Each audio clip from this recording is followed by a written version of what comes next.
24 की तैयारी है कि फिर से बूथ पे जाएंगे, कमल का बटन दबाएंगे, 400 सीट जीतकर 24 में फिर मोदी ही आएंगे। मुझे लगता है कि राहुल गांधी जी को थोड़ा अपना जो राजनीति का तरीका है उसको चेंज करेंगे तो उनका कुछ भला हो पाएगा। जहाँ तक अखिलेश यादव जी की बात है तो वो किसी को सुनने के लिए तैयार ही नहीं होते, तो उनको पता कैसे चलेगा कि उनको बोलने आता है कि नहीं आता है। एक बार सुने उनको। मुझे लगता है जब तक नेताजी पार्टी चला रहे थे बहुत अच्छी पार्टी थी, लेकिन नेताजी के बाद ये उस पार्टी को संभाल नहीं पाया। विधानसभा चुनाव में आपने फिर से यहाँ मोदी जी योगी जी का धूम मचाया था, ऐसे में 2024 को लेकर के क्या तैयारी है? 24 की तैयारी है कि फिर से बूथ पे जाएंगे, कमल का बटन दबाएंगे, 400 सीट जीतकर 24 में फिर मोदी ही आएंगे। जी, एक भाजपा के ऊपर एक बहुत बड़ा आरोप लग रहा है कि उन्होंने राम को हाईजैक कर लिया, इस पे क्या कहेंगे? मुझे लगता है कि प्रभु श्री राम ने पूरे दुनिया को हाईजैक करके रखा है, तो प्रभु श्री राम को कोई क्या हाईजैक करेगा? राहुल गांधी ने ट्वीट किया है कि मोदी जी नई गारंटी के पहले पुरानी गारंटी का हिसाब करें। मुझे लगता है कि राहुल गांधी जी को थोड़ा अपना जो राजनीति का तरीका है उसको चेंज करेंगे तो उनका कुछ भला हो पाएगा, क्योंकि सिर्फ मोदी जी का विरोध करना यही राजनीति उन लोगों को आती है।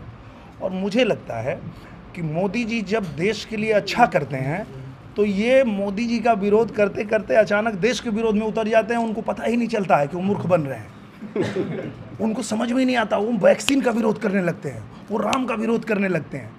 करना होता है मोदी जी का विरोध, पर वो कब मोदी जी के विरोध को छोड़ करके देश के विरोध में उतर जाते हैं, ये जिस दिन उनको समझ में आ जाएगा तो प्रभु श्री राम उनका भी कल्याण करेंगे। विपक्ष एक बात कर रहा है कि पिछली परियोजनाओं को पूरा न करते हुए नए बजट को चुनावी बजट घोषणा कर दी गई।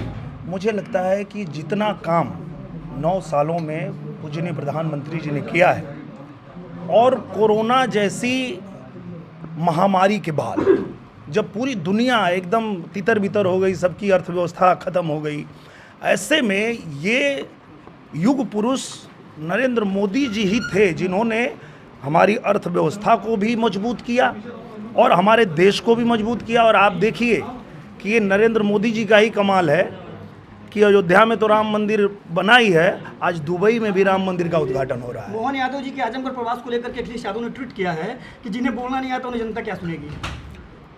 मुझे लगता है कि ये बात बोलने से पहले एक बार अखिलेश यादव जी को, मोहन यादव जी को सुनना चाहिए, क्योंकि हम लोग बैठ के सुने उनको। और मुझे लगता है कि जितना ज्ञान उनको है मोहन यादव जी को और जितना उनको विद्वता है, उसी के दम पे आज वो किसी प्रदेश के सीएम बने हैं। और मुझे लगता है कि जहाँ तक अखिलेश यादव जी की बात है तो वो किसी को सुनने के लिए तैयार ही नहीं होते, तो उनको पता कैसे चलेगा कि उनको बोलने आता है कि नहीं आता है। एक बार सुने उनको। और किसी को पूछने दीजिए, आप ही सब पूछ लेंगे, कोई पूछेगा भाई? नहीं, बिल्कुल नहीं, आजमगढ़ ही हैं हम। अखिलेश यादव की सर पार्टी कैसी थी जी? अखिलेश यादव जी की पार्टी कैसी थी?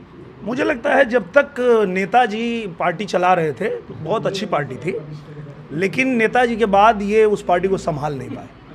आगे क्या ईवीएम बंद करने की मांग कर रहा है सर, क्या कहेंगे इस पे?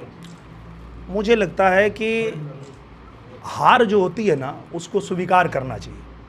उसका ठिकरा कभी ईवीएम पे, कभी इस पे, कभी उस पे करने से नहीं होगा। असफलता एक सच्चाई है, स्वीकार करो, क्या कमी रह गई सोचो और सुधार करो, तब सत्ता में फिर वापस आ पाएंगे, नहीं तो ऐसे ही दूर चले जाएंगे जैसे गए। आंदोलन का मामला बहुत तेज हो रहा है, इसके पीछे की वजह क्या हो सकती है? 2024 का चुनाव या कोई और वजह? उसका खोज हो रहा है, उसका पता चलेगा, और जो लोग उसके पीछे हैं, जय श्री राम।